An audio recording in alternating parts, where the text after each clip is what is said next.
ত্রয়োদশ অধ্যায় প্রকৃতি পুরুষ বিবেক যোগ। আজকে আমরা আলোচনা করব 6 এবং 7 নম্বর শ্লোক। আপনার শ্রীমদ্ ভগবদ গীতা নিন, 6 এবং 7 শ্লোক। মহাভূতান্নহংকারো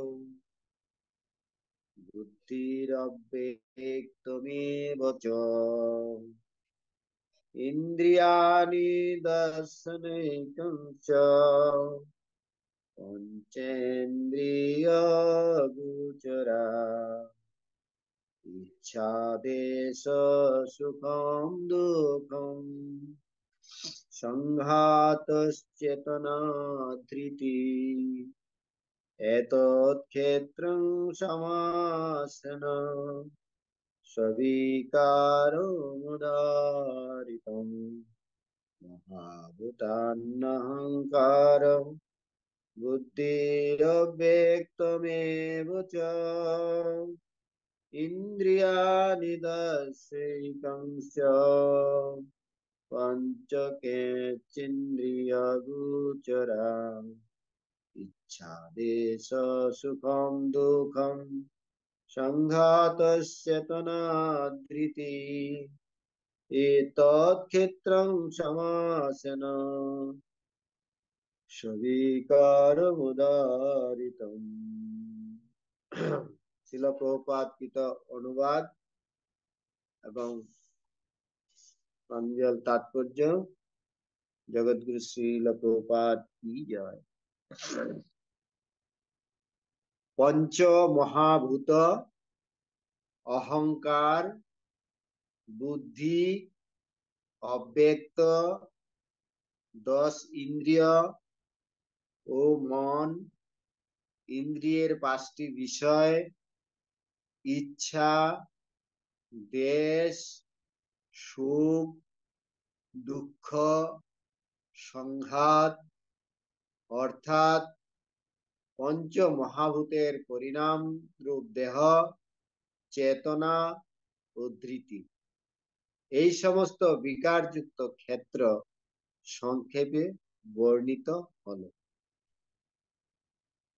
তাৎপর্য: মহর্ষিদের প্রামাণ্য বাক্য, বৈদিক ছন্দ ও বেদান্ত সূত্র থেকে এই জগতের মৌলিক উপাদানগুলি জানতে পারা যায়। প্রথমে মৃত্তিকা, জল, অগ্নি, বায়ু ও আকাশ, এদের বলা হয় পঞ্চমহাভূত। মৃত্তিকা, জল, অগ্নি, বায়ু, আকাশ, এদের বলা হয় পঞ্চমহাভূত। তারপর আছে অহংকার, বুদ্ধি ও প্রধান। অহংকার, বুদ্ধি, প্রধান, এটা হচ্ছে অব্যক্ত অবস্থায় প্রকৃতির 3টি গুণ। তারপর আছে 5টি জ্ঞানেন্দ্রিয়, চক্ষু, কর্ণ, নাসিকা, জিহ্বা, ত্বক। তারপর 5টি কর্মেন্দ্রিয়, বাক, পানি, পাদ, বায়ু, উপস্থ। তারপর ইন্দ্রিয়ের ঊর্ধ্বে আছে মন, যাকে অন্তরেন্দ্রিয় বলা যেতে পারে। সুতরাং মনকে নিয়ে ইন্দ্রিয়ের সংখ্যা হচ্ছে 11। তারপর আছে 5টি ইন্দ্রিয়ের বিষয় বা তন্মাত্র, রূপ, রস, গন্ধ, শব্দ, স্পর্শ। এই 24টি তত্ত্বকে সমষ্টিগত ভাবে বলা হয় কর্মক্ষেত্র। কেউ যদি এই 24টি বিষয়ের বিশদ বিশ্লেষণ করেন, তাহলে তিনি কর্মক্ষেত্র সম্বন্ধে খুব ভালোভাবে বুঝতে পারবেন। তারপর আছে ইচ্ছা, দেশ, সুখ, দুঃখ, যা হচ্ছে স্থূল দেহের অন্তর্গত পঞ্চ মহাভূতের পারস্পরিক ক্রিয়া ও অভিব্যক্তি। জীবনের লক্ষণ ও চেতনা ধৃতি হচ্ছে মন। বুদ্ধি ও অহংকার দ্বারা ঘটিত সূক্ষ্ম দেহের প্রকাশ। বুদ্ধি, মন, ধৃতি, মন, বুদ্ধি, অহংকার দ্বারা ঘটিত সূক্ষ্ম দেহের প্রকাশ। এই সূক্ষ্ম উপাদানগুলিও কর্মক্ষেত্রের অন্তর্গত। পঞ্চ মহাভূত গুলি হচ্ছে অহংকারের স্থূল অভিব্যক্তি, আর সেগুলি আবার অহংকারের প্রাথমিক পর্যায়ে তামস বুদ্ধি অর্থাৎ অহংকার জড়জাগতিক অভিব্যক্তি রূপে পরিগণিত বুদ্ধি। এটি আবার জড় প্রকৃতির ত্রিগুণের অব্যক্ত স্তর রূপে অভিব্যক্ত হয়। জড় প্রকৃতির অব্যক্ত তিনটি গুণকে বলা হয় প্রধান। যদি কেউ এই 24টি তত্ত্ব সম্বন্ধে এবং তাদের পারস্পরিক ক্রিয়া সম্বন্ধে আরো বিশদভাবে জানতে চান, তাহলে বিশদভাবে সাংখ্য দর্শন অধ্যয়ন করা কর্তব্য। ভগবদ গীতাতে কেবল তার সারাংশ দেওয়া হয়েছে। দেহ এইসব কয়টি উপাদানের অভিব্যক্তি এবং এই দেহের পরিবর্তন হয়। দেহের এই পরিবর্তন 6 রকমের। দেহের জন্ম হয়, বৃদ্ধি হয়, স্মৃতি হয়, বংশবৃদ্ধি হয়, তারপর তার ক্ষয় হয় এবং অবশেষে তার বিনাশ প্রাপ্ত হয়। তাই ক্ষেত্র অস্থায়ী বস্তু, জড় বস্তু। তবে ক্ষেত্রের মালিক, ক্ষেত্রজ্ঞ সম্পূর্ণ ভিন্ন। এখানে ছিল প্রভুপাদের প্রাঞ্জল তাৎপর্য সমাপ্ত। তো খুব সুন্দরভাবে ছিল প্রভুপাদ এই শ্লোকের অনুবাদ তাৎপর্য ব্যাখ্যা করেছেন। এখানে আমাদের নিজস্ব ব্যাখ্যা দেওয়ার কোনো বিষয়বস্তু নেই। এখানে যে বিষয়গুলি প্রভুপাদ সুন্দরভাবে তাৎপর্যে বলে দিয়েছেন। তো ইতিপূর্বে আমরা 5 নম্বর শ্লোক অব্দি যে ক্ষেত্র কি, ক্ষেত্রজ্ঞ কে, এবং পরম ক্ষেত্রজ্ঞকে, পরম ক্ষেত্রজ্ঞের সাথে জীবের বা আত্মার পরমাত্মার সম্পর্ক, এগুলি আলোচনা করা হয়েছে এবং তাদের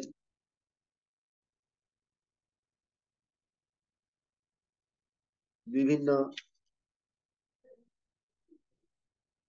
স্বরূপ সম্বন্ধে আলোচনা করা হয়েছে।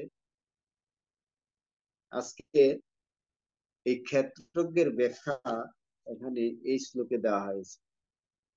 ক্ষেত্রজ্ঞ কি জিনিস এবং ক্ষেত্রজ্ঞ কার দ্বারা গঠিত, ক্ষেত্রজ্ঞের উপাদানগুলি কি কি। যেমন 4 নম্বর শ্লোকে এখানে অনেকগুলো প্রশ্ন ছিল যে এই দেহ কিভাবে গঠিত হয়েছে, আর এই গঠনের উপাদানগুলি কি কি, কার নিয়ন্ত্রণাধীন এই দেহ কাজ করে চলছে, কিভাবে তার পরিবর্তন হচ্ছে, কোথা থেকে এই পরিবর্তনগুলো আসছে, তার কারণ কি, তার উদ্দেশ্য কি, প্রতিটি স্বতন্ত্র আত্মার পরম লক্ষ্য কি, স্বতন্ত্র আত্মার প্রকৃত স্বরূপ কি, সেইগুলি বিষয়ে 4 নম্বর শ্লোকে আলোচনা করা হয়েছে। এখানে 6 এবং 7 নম্বর শ্লোকে আমরা যে এখন আলোচনা করছি, এখানে এই দেহের ব্যাখ্যা দেওয়া হচ্ছে যে ক্ষেত্র কিসের দ্বারা গঠিত হচ্ছে। তো এখানে ছিল প্রভুপাদ এই তাৎপর্যের কয়েকটা বিষয়বস্তু বলেছেন। আমাদেরকে এগুলা মনে রাখতে হবে। আমাদেরকে প্রথম মনে রাখতে হবে যে পঞ্চ মহাভূত কি। পঞ্চ মহাভূত যদি বলা হয় পঞ্চ মহাভূত কাকে বলে, তাহলে এখানে পঞ্চ মহাভূত বলতে প্রভুপাদ তাৎপর্য বলেছেন যে মাটি, জল, অগ্নি, বায়ু, আকাশ। এই যে পঞ্চ মহাভূত, এটা হলো আমাদের 24টা উপাদানের মধ্যে এই 5টা উপাদান স্থূল উপাদান। হম তারপরে আছে সূক্ষ্ম উপাদান, মন, বুদ্ধি, অহংকার। এগুলি হচ্ছে সূক্ষ্ম উপাদান।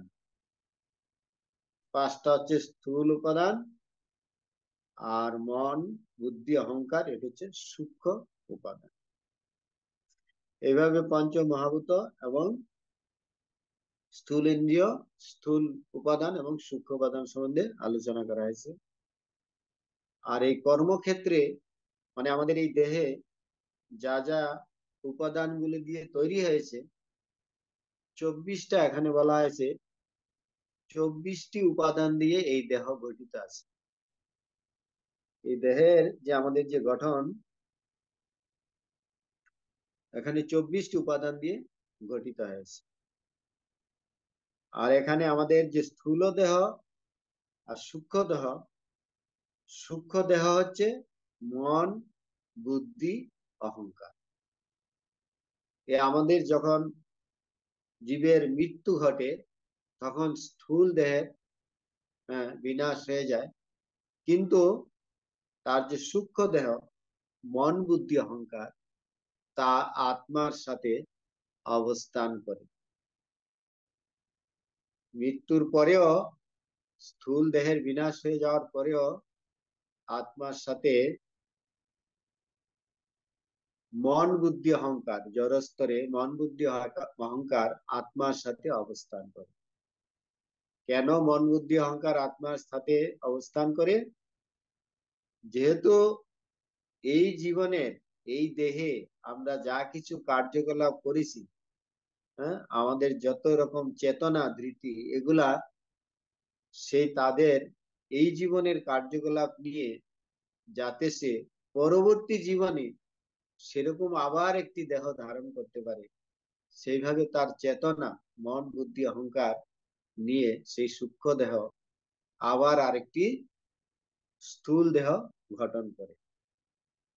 এইভাবে প্রতিনিয়ত একটি জড় দেহ জীব কখনো এই স্থূল দেহে অবস্থান করছে, আবার মৃত্যুর পরে সূক্ষ্ম দেহ রূপ ধারণ করে সে আবার আরেকটি স্থূল রূপ ধারণ করার জন্য আরেকটি দেহে প্রবেশ করে। এইভাবে প্রকৃতির গুণে, সত্য, রজ, তম গুণের মাধ্যমে জীব জরা প্রকৃতিতে 84 লক্ষ জনিতে ভ্রমণ করে। এবার এই যে পঞ্চ মহাভূতের যে সূক্ষ্ম রূপ, পঞ্চ মহাভূতটা হচ্ছে সূক্ষ্ম রূপকে বলা হয় অহংকার। এখানে বলা হয়েছে অহংকার। এই যে পঞ্চ মহাভূত, 24টি উপাদান, এগুলার সূক্ষ্ম রূপ যেগুলা মহত্তত্ব বা অহংকার রূপে অবস্থান করে, এটাকে বলা হয় অহংকার। মানে অব্যক্ত রূপ। ব্যক্ত রূপ, ব্যক্ত রূপ মানে যেটা দৃশ্য, অব্যক্ত রূপ যেটা অদৃশ্য। যেমন একটা উদাহরণ দিলে আপনারা বুঝতে পারবেন যে একটা বিষয়ের ব্যক্ত রূপ, একটা অব্যক্ত রূপ। যেমন আপনারা মোমবাতি জ্বালাচ্ছেন, একটা বড় মোমবাতি জ্বালালেন, এটা জ্বলতে জ্বলতে জ্বলতে জ্বলতে শেষ হয়ে গেল, কিন্তু তার উপাদানগুলি কোথায় রইল? মোমটা তো জ্বলে শেষ হয়ে গেল, কিন্তু তার উপাদানগুলি কিন্তু নষ্ট হয়নি। সেটা প্রকৃতিতে সূক্ষ্ম রূপে অবস্থান করে। এইভাবে সমস্ত কিছুই অহংকারে, মহত্ত্বে, এভাবে সূক্ষ্ম রূপে সমস্ত কিছু এই ভৌত যে দৃশ্য জগৎ সেটা সূক্ষ্ম রূপে অবস্থান করে, আবার প্রয়োজন অনুসারে সেগুলি আবার রূপদান করে। আমরা যে জড়া প্রকৃতি দেখতে পাচ্ছি, এই জড় জগৎ আমাদের চোখের সামনে যে দৃশ্য জগৎ আমরা যা কিছু দেখতে পাচ্ছি, সেগুলা যখন জগৎ ধ্বংস হয়ে যায়, অদৃশ্য হয়ে যায়, সেগুলি সূক্ষ্ম রূপ ধারণ করে। সূক্ষ্ম রূপ ধারণ করে মানে যেটা দৃশ্য হয় না। এই জন্য যে ভগবত গীতাতে 5টা বিষয়বস্তুর কথা আলোচনা করা হয়েছিল, ঈশ্বর, জীব, প্রকৃতি, কাল, কর্ম। ঈশ্বর নিত্য, জীব নিত্য, প্রকৃতি নিত্য। এই যে দৃশ্য প্রকৃতি, এটা আমরা দেখছি এখন, আবার যখন অদৃশ্য হয়ে যাবে, কিন্তু সেটা শেষ হবে না, সেটা অব্যক্ত রূপে, সূক্ষ্ম রূপে অবস্থান করবে। এটাও তাই, সেই জন্য প্রকৃতিও নিত্য। কাল নিত্য, কিন্তু কর্মকে অনিত্য বলা হয়। কেননা কর্মের আমরা পরিবর্তন করতে পারি। আমরা হয়তো জড়জাগতিক কর্ম করতে পারি, তাহলে জড়জাগতিক কর্ম ত্যাগ করে আমরা পারমার্থিক কর্মে উপনীত হতে পারি। আমরা কর্মের পরিবর্তন করতে পারি, কিন্তু চারটা বস্তুর আমাদের পরিবর্তন হয় না। ঈশ্বর মানে ভগবানের পরিবর্তন নেই, জীব মানে আত্মার পরিবর্তন নেই, প্রকৃতিরও কোনো পরিবর্তন নেই, কাল যা সময়, তারও কোনো পরিবর্তন নেই। এখানে যদি আমাদের প্রশ্ন আছে যে অভিব্যক্ত কি, অভিব্যক্ত মানে এই যে তিন গুণ, সত্য, রজ, তম গুণ, এগুলোর স্তরের যেগুলা হচ্ছে রূপ, অব্যক্ত রূপ। এগুলি কখনো অব্যক্ত, কখনো ব্যক্ত রূপ। যেটা আমাদের দৃশ্য জগৎ, সেটাকে বলছে ব্যক্ত রূপ, আর যখন সেগুলো সূক্ষ্ম রূপে অবস্থান করে সেগুলোকে বলা হয় অব্যক্ত রূপ। আর এখানে বলা হয়েছে যে সৃষ্টির প্রারম্ভে মহত্তত্ত্ব, যেখান থেকে মহাবিষ্ণুর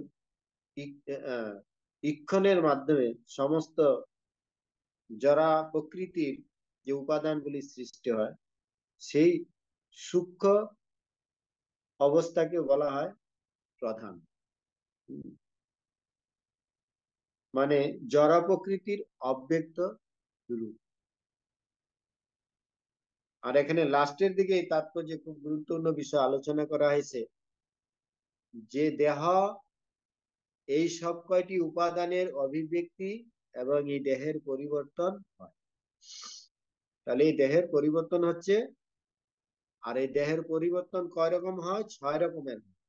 এই দেহের পরিবর্তন হয় 6 রকমের। 6 রকমের পরিবর্তন এখানে দেওয়া হয়েছে।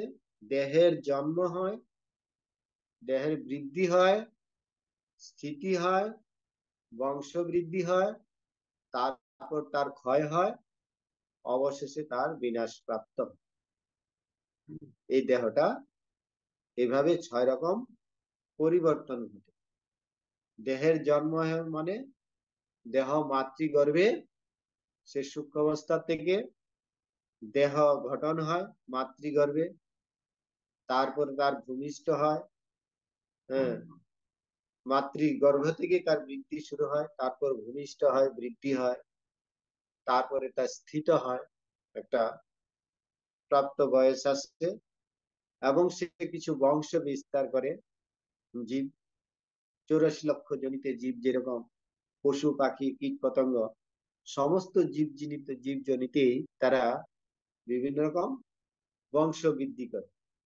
বংশ বৃদ্ধি করতে করতে তাদের এক সময় ক্ষয় হয়। ক্ষয় মানে আমাদের বার্ধক্য অবস্থা চলে আসে, অন্তিম অবস্থা চলে আসে, এটাকে বলা হয় ক্ষয়। আমাদের বাল্য অবস্থা হারিয়ে যাবে, যৌবন অবস্থা হারিয়ে যাবে, প্রাপ্ত অবস্থা হারিয়ে যাবে, এখন বার্ধক্য আসবে। এইভাবে দেহের ক্ষয় হতে থাকে, এবং অবশ্যই এই দেহের বিনাশ। বিনাশ মানে মৃত্যু, মানে স্থূল দেহের বিনাশ। এখানে বিনাশ বলতে এই দেহের বিনাশ, যেই দেহের 6 প্রকার পরিবর্তন। কিন্তু আমাদের জানতে হবে, এই দেহের যে দেহি বা ক্ষেত্রজ্ঞ বা আত্মা, তার কোনো বিনাশ হয় না। এই দেহের 6টা বিষয়ে তার বিনাশ প্রাপ্ত হয়। তাই ক্ষেত্র অস্থায়ী জড় বস্তু। ক্ষেত্র মানে এই দেহটা অস্থায়ী জড় বস্তু। তবে ক্ষেত্রের মালিক ক্ষেত্রজ্ঞ সম্পূর্ণ ভিন্ন। ক্ষেত্রজ্ঞ বলতে আমাদের এই দেহকে বলা হচ্ছে, এই দেহের যে মালিক আত্মা, সে হচ্ছে সম্পূর্ণ আলাদা। এই দেহ কখনো প্রকাশিত হচ্ছে, হ্যাঁ, কখনো তার বৃদ্ধি হচ্ছে, কিছু কার্যকলাপ করছে, বংশ বিস্তার করছে, অবশেষে ক্ষয়প্রাপ্ত হচ্ছে এবং তার বিনাশ হয়ে যাচ্ছে। কিন্তু দেহের যে দেহি বা ক্ষেত্রজ্ঞ আত্মা, তার কোনো পরিবর্তন হয় না, সে সবসময় আলাদা। এটা হচ্ছে দেহ আত্মার পার্থক্য, আমাদেরকে উপলব্ধি করতে হবে। এটা হচ্ছে ভক্তি যুগে প্রবেশ করার আগে আমাদের প্রথম জ্ঞান, যে আমরা এই দেহ নই, আমরা হচ্ছি আত্মা। এই দেহটা হচ্ছে আত্মার দেহ। যেমন আমার পোশাক, এরকম আমার দেহ। যেমন আমার বাড়ি, আমি আলাদা, সেরকম আমার দেহ এবং আমি আলাদা। আমি বস্তু বলতে এখানে আত্মাকে বলা হয়েছে। তাহলে আমি কোথা থেকে আসলাম, আমি কার, কার সাথে আমার সম্পর্ক আছে, এগুলি হচ্ছে জানার বিষয়। এগুলিকে বলা হয় যথার্থ জ্ঞান। হম এইভাবে পরপর বিভিন্ন শ্লোকে আমরা দেখতে পাবো যে প্রকৃত জ্ঞান কি জিনিস, এবং এই যে তত্ত্বগুলা কিভাবে আমরা তাত্ত্বিকভাবে শাস্ত্রের মধ্যে আমাদের পূর্বতন মুনি ঋষিরা বা আচার্যরা দিয়ে গেছেন, এবং বিশেষ করে ছিল প্রভুপাদ প্রত্যেকটি শ্লোক অনুবাদের তাৎপর্যে খুব বিস্তারিত ভাবে সুন্দরভাবে আলোচনা করেছেন। এখানে পূর্ববর্তী অধ্যায়ের পূর্ববর্তী তাৎপর্য প্রভুপাদ বলেছেন যে বিশেষ করে আমরা যদি এগুলা বারবার সুন্দরভাবে শ্রবণ করি, তবে আমরা বুঝতে কোনো অসুবিধা হবে না। যদিও আত্মতত্ত্ব বিজ্ঞান খুব গুহ্য, কিন্তু প্রভুপাদ তার সংক্ষিপ্ত সার, হ্যাঁ, এই সাংখ্য যুগের সংক্ষিপ্ত সার। এই যে সাংখ্য যুগ মানে এই দেহ আত্মার পার্থক্য, এই প্রচুর জ্ঞান, এটা জ্ঞানের বিষয়। কিন্তু প্রভুপাদ বলছেন যে তার ভগবত গীতাতে প্রভুপাদ ভগবান এটা সারাংশ দেওয়া হয়েছে, এই তত্ত্বের সারাংশ দেওয়া হয়েছে। এইভাবে আমরা ধীরে ধীরে আমরা আরো গভীর থেকে গভীর স্তরে আমরা আর এগুলো জানতে পারবো পরবর্তী পরপর শ্লোক গুলাতে। হরে কৃষ্ণ। শ্রীমদ ভগবদ গীতা যথাযথ কি জয়।